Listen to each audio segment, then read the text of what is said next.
Hello everyone, welcome back to my channel Raju Munishar Pakhirala and welcome back to my mini vlog। তো আজকে আমি তোমাদের সাথে share করব আমি পাখিদের দুপুরবেলায় আর কি টাইপের খাবার দিই। তোমাদের আগেই আমি দেখিয়েছি এক টাইপের খাবার, তো আজকে আমি অন্য টাইপের কি খাবার দিয়ে থাকি সেটা তোমাদের জন্য শেয়ার করব। তার জন্য অবশ্যই ভিডিওটাকে স্কিপ না করে দেখো।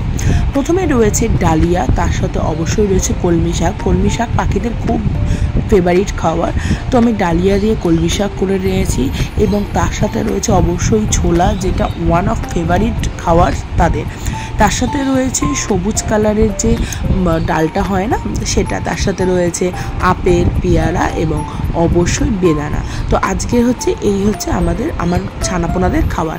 তো তার সাথে কয়েকটা ছানাপোনাদের চলো তোমাদের দেখিয়ে দিই। এটা হচ্ছে আমেরিকান ডাব, যেটা ভীষণ শান্ত কিন্তু পাখি, কোনো ডিস্টার্ব করে না, কোনো খুব আওয়াজটা ভীষণ মিষ্টি।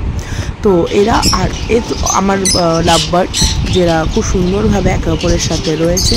তো আশা করি তোমাদের আজকের ভিডিও ভালো লেগেছে। ভালো লাগলে অবশ্যই চ্যানেলটিকে সাবস্ক্রাইব করো আর লাইক, কমেন্ট অ্যান্ড শেয়ার করো, আর অবশ্যই পাশে থেকো। তোমাদের পাশে থাকাটা আমাদের জন্য একান্তই জরুরি। তো আমার এই ভিডিওটাকে কেমন লাগলো আমাকে জানাতে কিন্তু ভুলো না। আর তোমরা যদি পাশে না থাকো তাহলে কেই থাকবে বলো। তো আজকের জন্য আসছি, দেখা হচ্ছে নতুন আরও একটা ভিডিও নিয়ে। ততক্ষণ অবশ্যই চ্যানেলটিকে সাবস্ক্রাইব করো আর বেল আইকনটি প্রেস করতে কিন্তু একদমই ভুলো না।